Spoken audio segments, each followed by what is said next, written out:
Every loaf starts with a seed.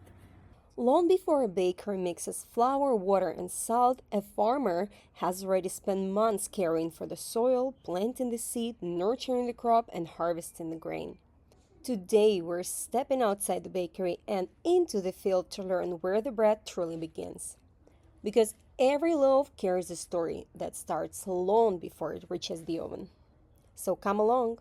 Hi, Becky. Hi, We're at your farm right now. Thank you so much for allowing us to visit you. Really appreciate it. absolutely. So, the reason of my visit is you know me as a baker, right? Right. And I, as a baker, feel myself like a middleman Mm, because the bread starts not when I mix flour and water, it actually starts when you plant the seed. yeah.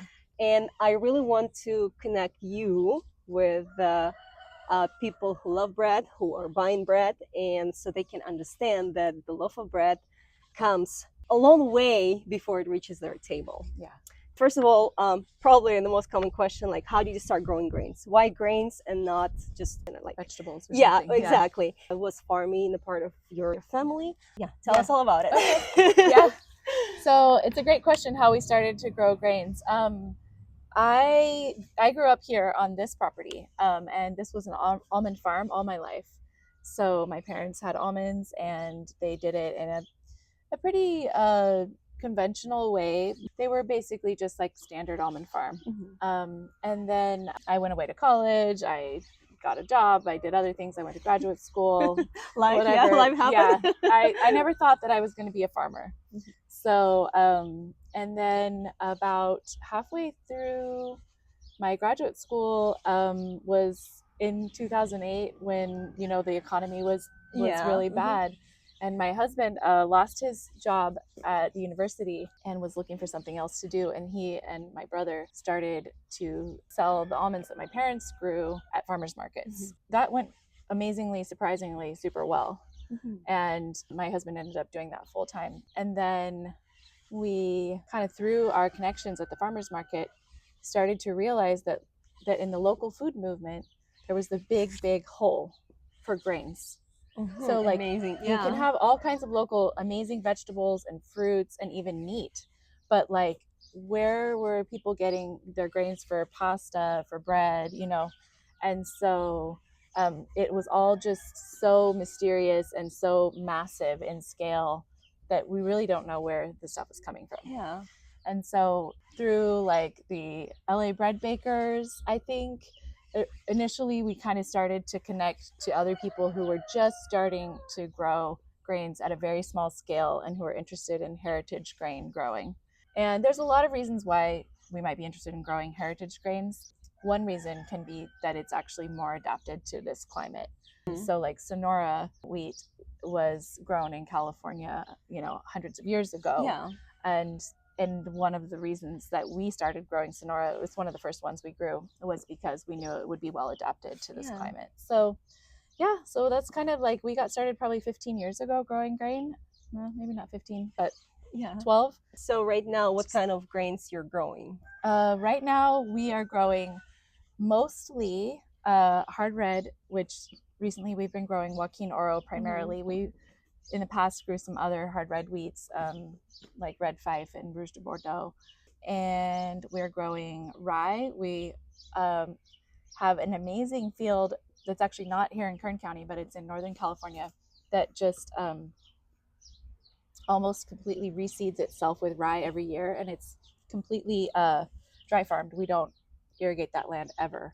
Oh wow! So it grows in a dry environment. Yeah, it grows. It Interesting. grows in. If you're familiar with the area east of Mount Shasta Yes, we've been and there. east of Lassen, Okay. so pretty far east on the northeastern Yeah. corner of California. It's yeah, it grows up there, and they get slightly more rain than we get here Yeah. annually, but More not a lot more. precipitation. And it's just enough to get that the rye, sorry, up Yeah. and going, and then we just come in and harvest it. That's amazing. It is. It's Yeah. totally like the most hands-off, lovely kind of thing. And that rye is naturalized to that area, so it's not native, but it has Adapted very well. very well over the past 150 years that it's been around there. That's So so cool. so yeah, it's really a really cool crop because it's just very low input, like the ultimate low input. So yeah, that's one of my favorite grains for that reason. It's just it's a beautiful thing. But yeah, so we grow the rye, we grow hard red wheat, mostly Joaquin Oro. We grow Sonora. Sonora, it has, even though it's well adapted to this climate, we've had a lot of fails with it as well. It's about getting it into the ground at the right time while there's still enough rain. Because if we have to try to irrigate it ourselves as the main way of growing it, we have two problems. One is that it's hard to get the irrigation to distribute evenly across the field. And then the other one is that we just the irrigated grain doesn't have the same quality as the dry land grain. Interesting. So it's lower in protein and everything when it's irrigated. So one of my questions was actually how does the land, the soil affects the grain? And you kind of like starting answering it. So can you give us more? Yeah, like... so the soil actually has a major effect on the grain. The ability of the soil to hold water is a huge factor. So we have experimented in fields where the grain sprouted but never really developed because the soil was like too heavy clay, and it wouldn't it would just completely dry out at the surface level, and then it was like there wasn't really any available water to the plant. So the roots of grain will go quite deep if the soil is good and healthy, and then when they go deep, they have a lot more access to the moisture. But if they can't go deep because of the quality of the soil, like if it's very hard or there's not a lot of organic matter in the soil, then it has a hard time accessing the moisture. So, and then the other thing is the nutrients in the soil. So if your soil is very, very depleted from growing other kinds of crops there, or from rotating grain quickly year after year after year, then it doesn't have enough nutrients, and then you get lower protein in your grain. And it's just, you would also tend to get like a smaller seed size. Okay, interesting. How everything is like tied up, right? So you not only have to like grow the grains, right? It's not just like you plant it and you just harvest the crop. You actually have to pay attention to the soil. That's amazing. And the soil, and paying attention to the soil, is mostly something you need to do before you plant. You can add nutrients to the soil after you plant, but it becomes complicated because now you have to get equipment in over the already growing grain. And so we try to just make sure that if we need to apply compost or organic material to the soil, we do it before we plant. So another thing, I know you guys are a regenerative farm, right? So can you explain us what it means? Like what does the word regenerative means? Because I think sometimes people might like confuse like what it is and what it means for you personally. Okay, it's a good question. Yeah, regenerative is a word that's been getting used a lot more recently. And it has sort of it has an original meaning, and now it's starting to have more of a broader it's becoming technical because now there are organizations that are certifying regenerative and things like that. So it's starting to have like a more technical definition. So becoming new organic. Right. It's kind of like that. So that's it's kind of an issue. It's like, I think when people started using the word regenerative, they were trying to use it to capture the idea that you're not just doing organic practices, but you're farming in a way that tries to leave the land and the whole environment that you're working in better than before, essentially. So it's kind of mimics nature in that, like, you want to do things in a way where you're not extracting, where you're allowing the like kind of cycles of life to continue, and you're not just taking resources away and then leaving an impoverished soil or environment. And so regenerative has this kind of big picture meaning of like, of bringing life back to something. Exactly. Regenerative. So for regenerative farming, there's a lot of different kinds of practices that could be part of it, and it depends, of course, on what you're farming and all these kinds of things in your environment and all this stuff.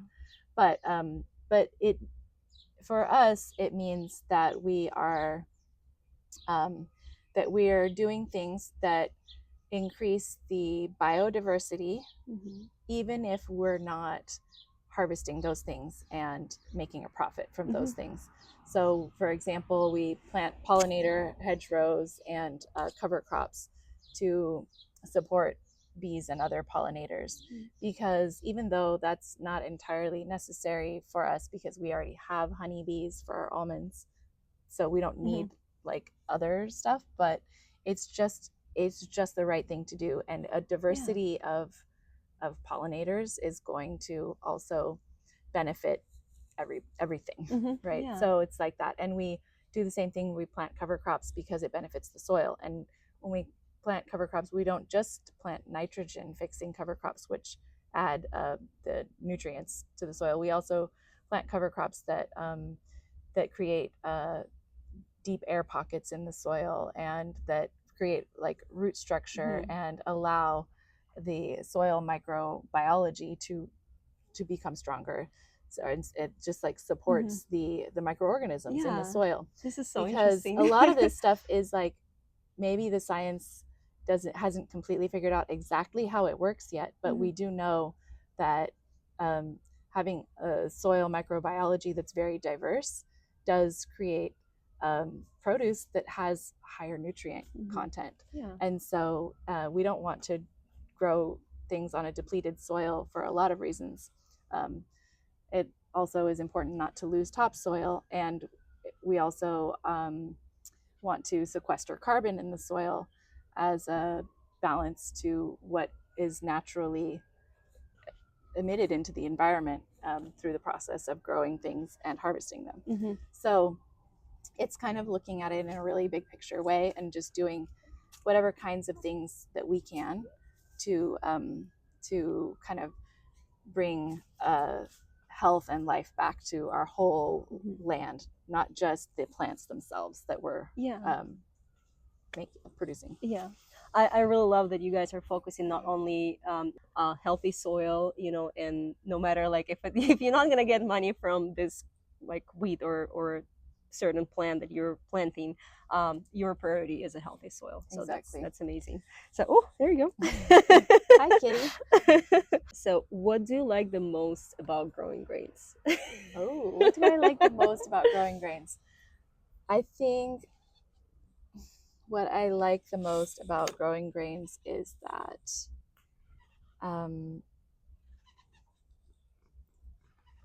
well, I bake bread also, and I like that I can do the whole entire process myself. Like, I can plant the seed. I like the little red hen. Isn't that the book? Do you guys know the storybook? I think it's the little red hen. She plants the wheat, then she tends the wheat. She does all the things. She harvests it, she grinds it, she bakes it, and then in the end she eats it all by herself because no one helped her. And and I know that you're a baker, right, from our previous conversations, and I actually was thinking about you on my drive here, because I was like, okay, she is the one who literally can say, I bake the bread from scratch. Yep. Because like you grew the grain and you harvest it and you clean it and you mill it and then you bake the bread. So that's amazing. Like you probably can say like, this is the bread made by me from scratch. Exactly. Yeah, and I do get joy out of that, and I enjoy also when we try a new variety of wheat or other grain. I enjoy just being like, okay, what's the baking quality going to be like, and what am I going to do with it? So, and I love tasting the grains. I eat them at all the stages out in the field. I go out there and I get the grain and I taste it, and I'm like, this is interesting. It tastes a little bit like this one. And you're like fantasize, like, okay, the bread probably gonna taste this and this. Yeah, exactly. That's amazing. So I enjoy that part a lot.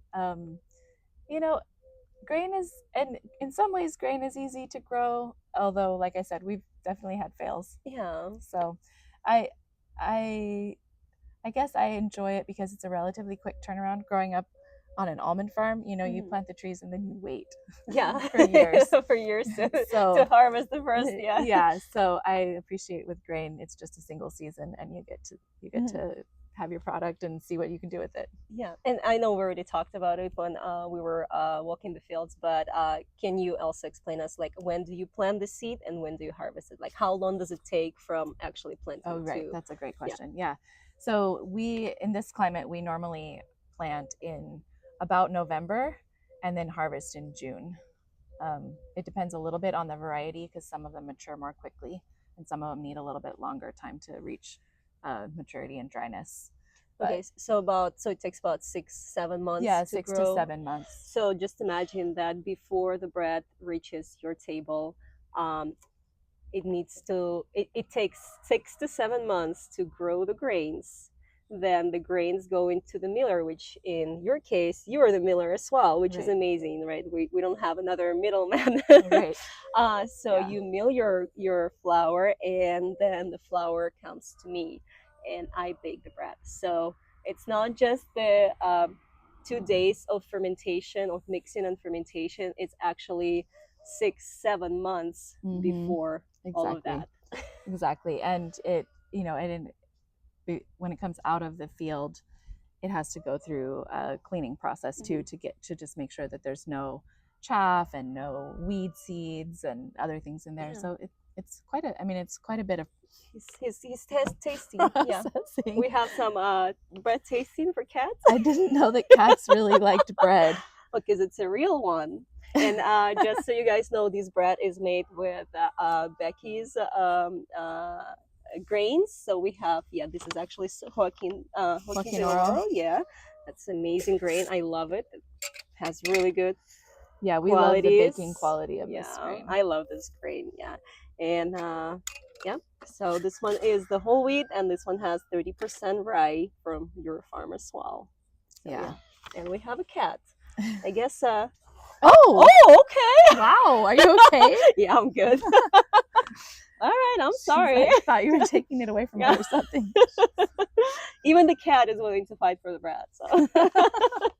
What are some challenges customers never think about when buying a loaf of bread? That's a tricky question. And I was trying to answer it myself. Customers never think about. I wonder what customers never think about. I guess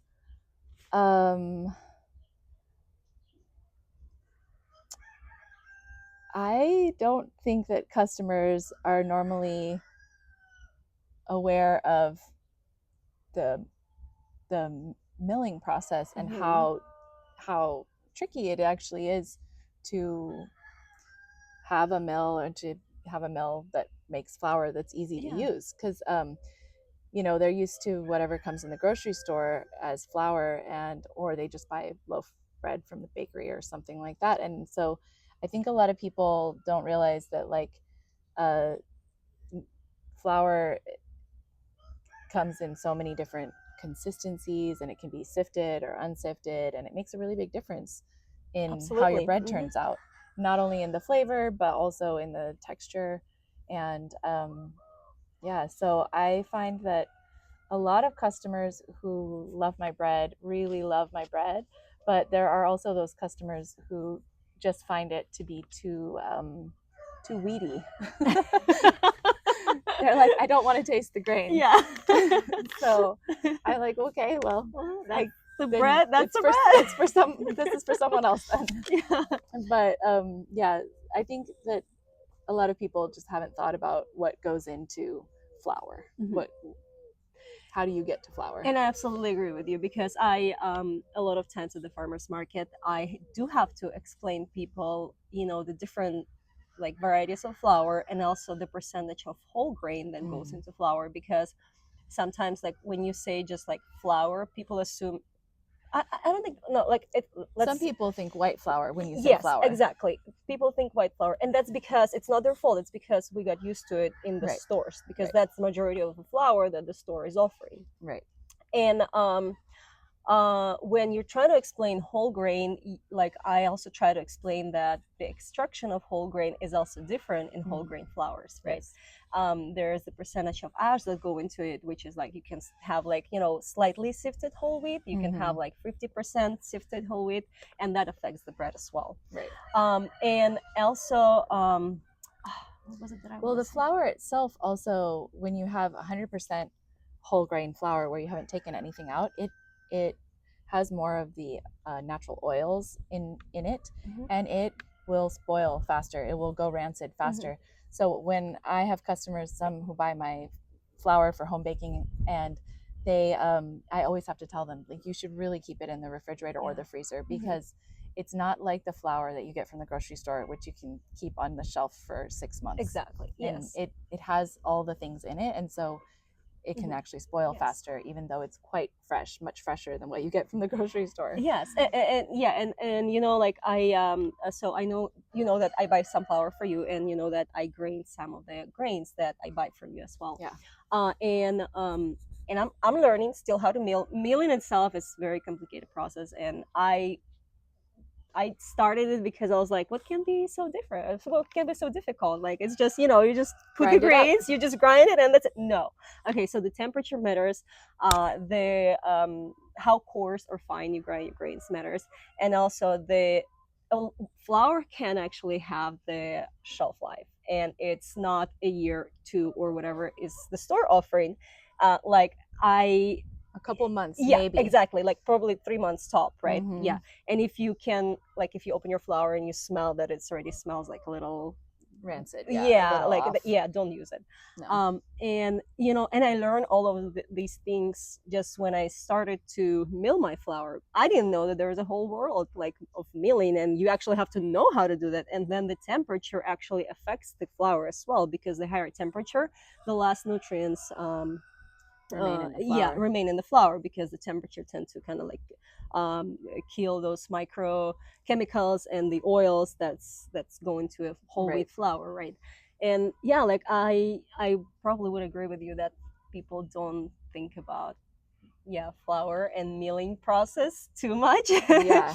And it's a very important part of bread making process. Yeah. It sounds super straightforward, but you know, but even the size of the particles really affects The structure the of the structure bread. of your Absolutely. bread. Exactly. So like, you know, when you get those amazing like Neapolitan style pizzas with this bubbly crusts that are so wonderful, like part of the reason that the crust has that texture is because the particle size is really small, so tiny, and that's not something I can do here. yeah, with the whole type grain. 0, 0, yeah. Yes. Do you think the modern customers are actually disconnected from their, like, from where their food comes from? Like, do you think just because of the industrialization that happened in 1950s, right? Like, do you think we became more distant from the roots of the food? Because I'm reading this book right now, and the book is actually saying that before the industrialization, there was a mill in every single community. That's what I was going to say. Okay. Right. So we started growing grain, and we were growing it initially at a very small scale. We were just doing a couple of acres at a time, similar to what you saw today. Like that amount was what we started with. And the problem that we had with it was, how do you harvest it? You harvest it by hand with a sigh, like your grandmother. Yeah. Right. But then you have to take that, and then you have to thresh it to get the seed out of the heads and the chaff, and then you have to winnow it, which is where you blow the chaff away. And you know, it's a huge amount of processing, and for a really small amount of grain, you basically have to do it by yourself, because all of the infrastructure that used to exist in every small town, there was a grange in the past, and those places had like cooperative. It was kind of like a farmer cooperative. It's not like a modern co-op, but you know, it was a kind of a farmer cooperative, and people shared equipment, and they worked together to like process each other's products, and everybody would be able to bring their things to market. But all of the infrastructure for that small scale went away with industrialization, like you were saying, and now if you want to do anything at a small scale, you have to reinvent the whole thing. Yeah. And so it's like, we were looking for old mills and like driving across the country to find smaller scale seed drills and like harvesters. I didn't get to show you, but we have a couple of old combine harvesters that are bigger than the baby one, but they're super small by modern standards. They're from the 50s and 60s. One of them might be from the 40s. And so we're kind of like trying to put them back together because a lot of them have wooden parts that have, rotted in the meantime. And same thing with the seed cleaners. It's like you're either going to have to find a newly manufactured small scale one, which is hard to find because there's not a lot of demand, or you have to go find an old one and rehabilitate it. And so, yeah, that's been a huge challenge for us. And we got together with other farmers and started an equipment sharing group. Yeah. It's called the Plowshare Alliance, and it's focused on small grain equipment. That's amazing. Yeah, because it was just like everybody that we knew who was trying to grow grains, we all had the same problems. And it's like, where do you get this piece of equipment? Where do you get that piece of equipment? So you can grow the grain, but then how do you get it out of the field? Exactly. Yeah. So that's amazing.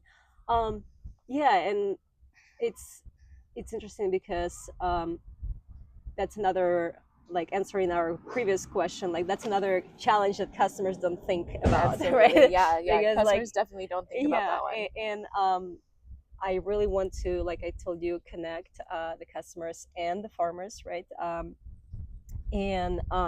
So they can understand where the food comes from. Yes. Because I think right now we're at this stage where there's a lot of micro bakeries popping out, right? And it's like a small, like very quiet revolution. Yes.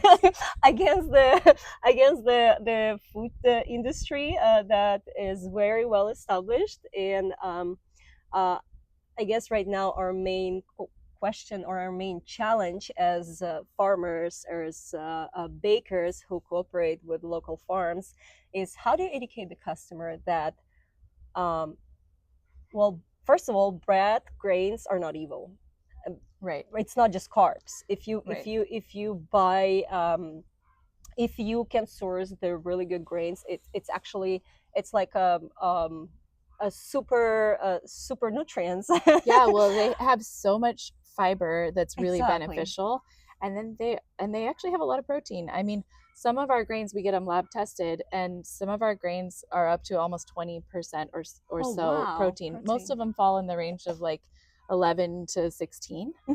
But some of them are really high in protein, and so it's not even it's not like an empty carb. Yeah, and plus, since you as a baker, you're baking a bread that's with your flour and you're milling your own flour, you're not sifting out anything. No, so we don't sift. The whole grain goes into the bread, so that means all of the vitamins B that are in the bread, right? All of the micronutrients and phytochemicals and all of those essential oils. I don't know how you say, but all of the oils, right, that are present in the grain, they go into your bread. Exactly. And at this point, bread is something nutritious that you can eat, versus the bread that they sell in the supermarket, that you can see in the supermarket. It's if you look at the back of the ingredients, I don't know if you guys do it, I always do it. First of all, it's bleached, enriched flour. Right. Which can you explain us what is that? Okay. So I actually don't understand the bleaching process, how the bleaching process works, but obviously it means that some chemical process has been applied to make it white, because people like the way the white flour looks. But the enriched part is the vitamins and completely synthetically produced nutrients have been added back to the flour, and that's a requirement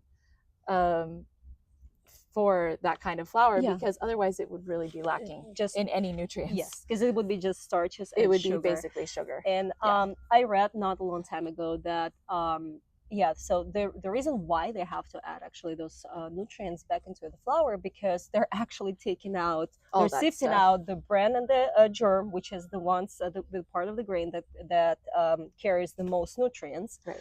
And so they have to sift it out, and then just so the flour is not plain, just starches and sugars, by the Department of Yeah. Agriculture, like you have to Yes, add those USDA requires yes, it. you have to add the B vitamins, which is your thiamine, niacin, Yeah. folic acid, whatever, back Right. into the flour. Exactly. Because when when industrialization happened and they started sift out the flour, people start getting a lot of sicknesses, Right. like Diseases based on vitamin but yeah, deficiencies. exactly, and particularly vitamin B deficiencies, which Yep. is grain carries. Yes. So, and that is why all of the flours, majority of the flours you see right now, is enriched with all of these B vitamins. synthetic vitamins, right? Yeah. So, and why are we doing it if we can just take the whole grain, grow it, right, mill it, and put it in the bread? So, Yeah.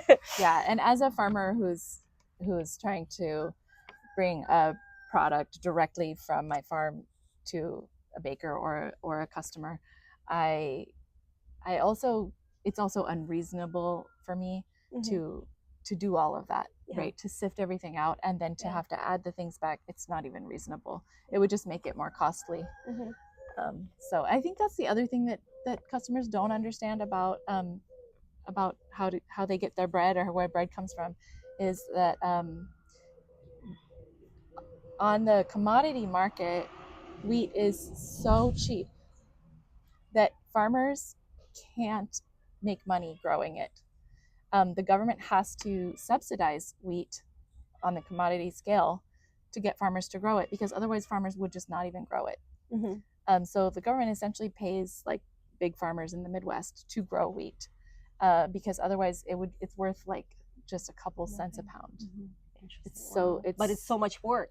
It's so much work, right? And so yeah, but and it gets into politics and other things and world international affairs. But yeah. All right. Okay, tell us, why is supporting local grain farmers important, and why people should care about it? Yeah. Well, I think people should care about it for a couple of reasons. One is, if you care about local food, then you should care about local grains, because grains are, a staple of our diet. If you eat pasta, bread, That's grains, yeah. all of that sort of thing is grains, and so it's important to have that local for a lot of reasons. I mean, just to know where your food comes from. Right, to know where your food comes from, because the mass-produced grains are, they're traded literally on the world market. Like, you really don't know where they're coming from, and that's not necessarily a bad thing. But if you want to have the least kind of negative impact on your economy and all of that, then you want to support a local grain, because you want to know that you're just putting your money into your local, it's a local economy community. Yeah, I was about to say that's kind of like putting the money into local economy. Yeah, we're not like paying, it's like shop small. Yeah.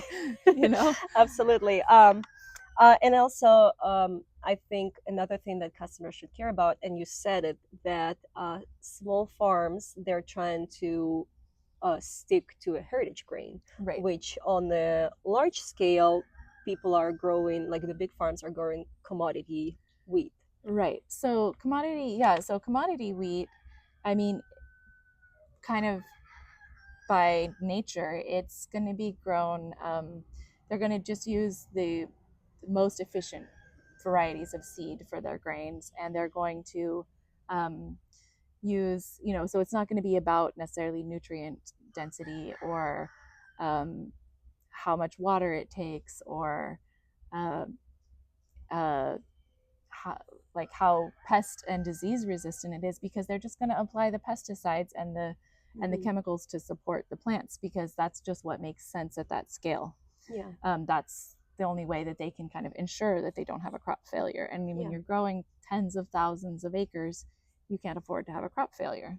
Exactly. So, so I think, the other thing is that small grain farmers, even those that are not certified organic, are going to be much more in tune with like having less inputs and saving money, and kind of like growing the cleanest product they can. And most farmers who start growing grain at a small scale are just also nerds. They want to grow something interesting and they care about like the old varieties, and why did our great grandparents grow this, and why isn't it grown now? And so you're also supporting that kind of legacy and connection to the history. And a lot of times what we find out is that there were really good reasons for the varieties that our ancestors were growing. Yeah, absolutely. So, and also going back to the nutritional part of the grain, the heritage grains, they might have less protein content for baking qualities, but they have more nutrients and they have a lower glycemic index. And this is something that I read that commercial wheat has a higher glycemic index, which meaning has more sugar. Right, because those varieties were bred for modern baking quality, for like grocery store needs, for those massive scale bakeries. And so they adapted them to that. And so it's not about nutrients, and it's not about how good it is for the customer. It's about, and for the soil. Right, it's about the quality that the bread has, and how well does that sell. Right, because they just want people to keep buying it, basically. All right, I think we covered all of the questions that I kind of like. Cool. Is there anything you would like to add? Gosh, no, I mean, I wish I could have everybody come out and visit. So I think that's, I think that's becoming more and more of a possibility, and we're working towards getting our farm ready for visits and tours. Yeah. And I think it's really important for people to see where their food comes from, and to understand that it matters how it's produced, and that the people producing it are dealing with a whole bunch of things that they never thought about. Yeah, exactly. Yeah. And it's funny because when we were walking the fields, you said like, oh, like we'll take your daughter to get a use of her in the farm. And my first thought popped up in my head is like camps, like summer camp. Yeah. If you guys gonna open the farms like summer camp, my daughter is gonna be the first one to sign up. I guarantee you that, because as a kid, I was spending the summers at my grandmother's. I think you can call it farm, but she was the only one basically there. Right. But and I loved it as a kid. I loved it, and it was something that like connected me to the nature, to the soil, to the food industry, and because I knew how much effort my grandmother would put into growing those tomatoes or potatoes or those apples, right? So and I had a very deep appreciation for that. And visiting farms like you, like to see what's going on behind the scenes, right? Because we usually meet at the parking lot and you just give me the grains, right? I don't know what's going on. And so it's really interesting to see like where it all begins. Yes. So thank you so much for everything. Absolutely. I'm glad you came. Yeah, thank you. Bread is so much more than just water, flour, and salt. It's soil, seasons, people, patience, and countless hours of work long before the dough is even mixed. Thank you so much for joining me on this journey. I hope it inspires you to appreciate not only the bread on your table, but also the people who made it possible.